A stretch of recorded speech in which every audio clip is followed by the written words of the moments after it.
All right, let's talk about the hidden decision makers inside every single neural network. There are these tiny but incredibly important components that do one of the most critical jobs. They decide what matters. They're called activation functions, and honestly, they're kind of the secret sauce that gives AI all its power. So it really all starts with one simple question. How does an artificial brain actually make a decision? I mean, think about it. When an AI looks at a photo, how does it go from a bunch of pixels to saying, yep, that's a cat? Well, the answer isn't one big decision. It's actually thousands, maybe millions of tiny coordinated little choices all happening in a flash. And what's so cool about this is that the whole idea comes straight from biology. Yeah, from our own brains. An activation function is basically just a math equation that mimics a neuron.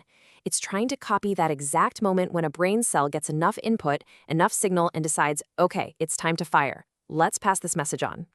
So let's break that down. It all started with this really simple model. Taking that idea from biology, a neuron can either be on or it can be off.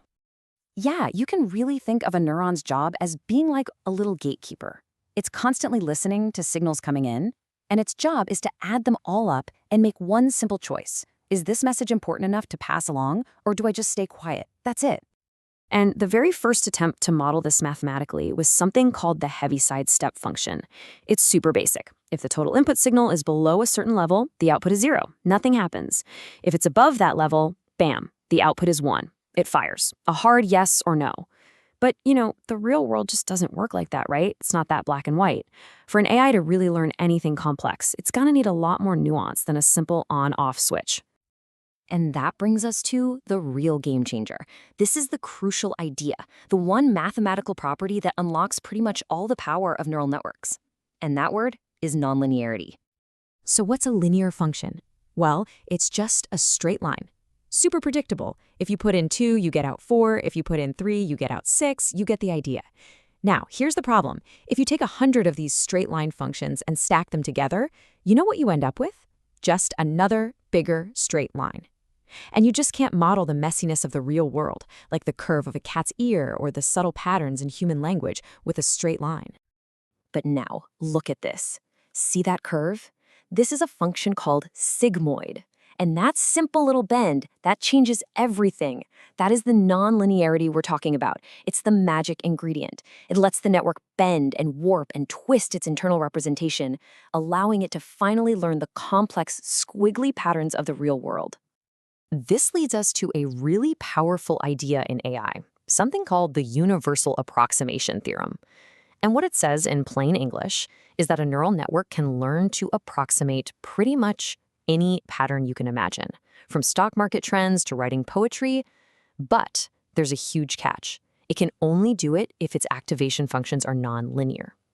Without that curve, a neural network is basically just a very, very fancy calculator. It can't learn. Okay, so for a long time, functions like that sigmoid curve were the go-to. They were the standard. But as researchers started building bigger and deeper networks, a huge problem popped up, a really big one. And the solution, when it finally came, was almost shockingly simple. The problem had this dramatic name, the vanishing gradient problem. Now, a gradient is just the learning signal. It's the feedback that tells the network, hey, you are a little bit wrong. Adjust yourself this way. But in really deep networks, as this signal traveled backwards through all the layers, it got weaker and weaker and weaker until it basically just vanished. It was like a game of telephone where the message gets so distorted and quiet by the end of the line that the people at the beginning have no idea what's going on. The early layers of the network just stopped learning altogether. And this visual shows you the problem and the solution perfectly. On the left, you see the sigmoid function. See how it gets really flat at the ends? That's what was killing the signal. But on the right, that's the solution. It's called ReLU, which stands for rectified linear unit. And its rule is just so simple. If a number is positive, just pass it along. If it's negative, make it 0. That's it. No more flattening out. This incredibly elegant fix completely solved the vanishing gradient problem, and it suddenly allowed us to build networks that were way, way deeper than before. And the impact was, well, it was huge, immediate and massive. ReLU was one of the key breakthroughs that powered models like AlexNet back in 2012, which completely revolutionized computer vision, and then ResNet in 2015, which pushed the boundaries of just how deep these networks could get. all of a sudden, ReLU was the new standard. It became the workhorse of the entire deep learning revolution. But of course, the story doesn't just stop with ReLU. It was the function that blew the doors wide open. And now, researchers have developed a whole toolbox full of different activation functions, each one with its own quirks, its own strengths, and its own weaknesses. You can really see the evolution right here. The standard ReLU is that blue line with the sharp corner. The green line is a more modern take called GELU. Notice how it's kind of like a smoother version of ReLU? It doesn't have that hard angle at 0. And it turns out that this subtle little tweak made a big difference. It was super effective, and it became a key ingredient in another one of those huge landmark models, Google's BERT language model. So this brings us to a key trade-off that engineers think about. You can basically group these functions into two big categories.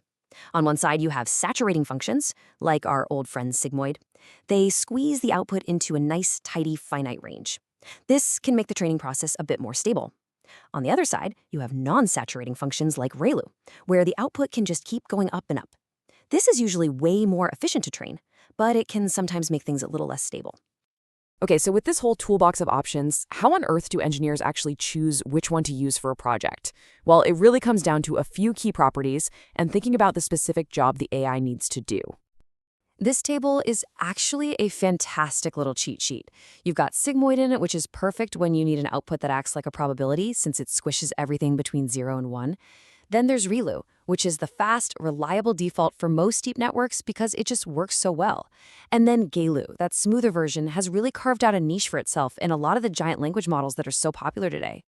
So when it all comes down to it, engineers are looking at a few key things. Number 1, is it nonlinear? That's the big one. It's an absolute must-have. Number 2, what's its range? Is it finite or infinite?